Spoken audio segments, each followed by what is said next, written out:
Fala, molecada! Mais uma vez, professor Felipe Bernardo na área para mais uma aula de matemática com a Audi.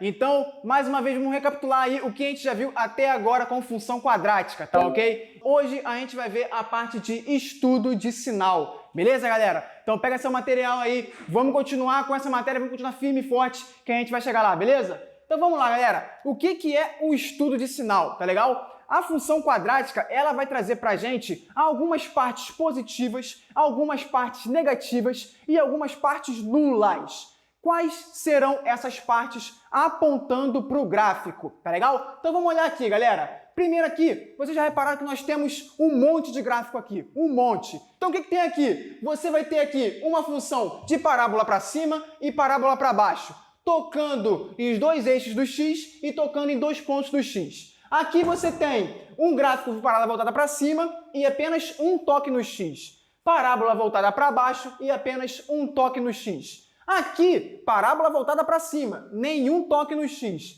Parábola voltada para baixo, nenhum toque no x. Professor, qual é a diferença desses 6 gráficos que você apontou para a gente? Repara, o que vai ser primordial aqui na nossa função quadrática vai ser a relação do delta. Lembra do delta? B ao quadrado menos 4ac? Eu sei que você está ligado. Então, olha só, galera. Delta positivo, delta igual a zero e delta negativo. O que isso vai trazer para a gente? O delta, quando for positivo, você vai ter sempre dois toques no eixo x. Por quê? Porque quando o delta for positivo, ele vai te dar na equação duas raízes reais para você calculá-las, tá legal? Não necessariamente vai ser um número inteiro ou vai ser um número natural, mas vão ser duas raízes reais, tá legal? E aí, dependendo do nosso A, né, vai ser uma parábola voltada para cima ou uma parábola voltada para baixo. Beleza, galera? Então aqui o delta positivo nos traz duas raízes. Beleza?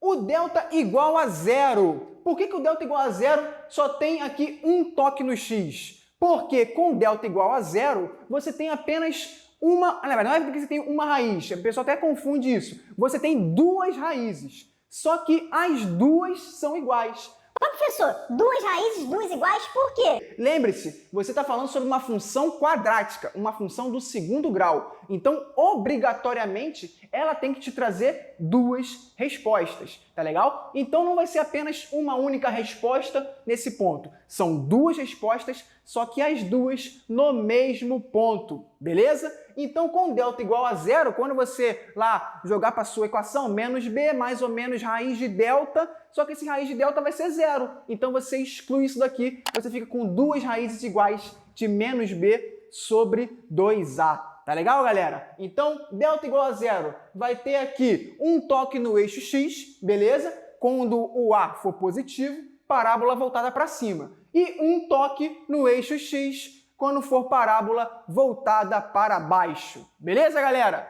Por último, aqui as nossas parábolas sem tocar o eixo x. Pô, professor, essas parábolas vão ficar aqui, ó, voando no nosso eixo cartesiano? Vão. Por quê? Porque o nosso delta é negativo. Quando você tem um delta negativo, você não possui raízes reais. Pô, professor, então a equação não tem resposta? Não foi isso que eu disse, beleza? Eu disse que ela não vai ter respostas reais. Ela não vai ter aqui respostas no eixo x, no eixo dos reais, tá legal? Porventura, vai aparecer um número complexo pra gente, tá legal? Só que ela não pode tocar o eixo x, porque é o eixo dos reais, tá legal? Então ela vai ficar aqui, ó, voando no seu eixo cartesiano. O toque no eixo y de praxe, porque é o termo independente, que você já estudou nas aulas passadas, tá legal? E aqui, a partir disso, você vai ter aqui a nossa parábola de A positivo, né?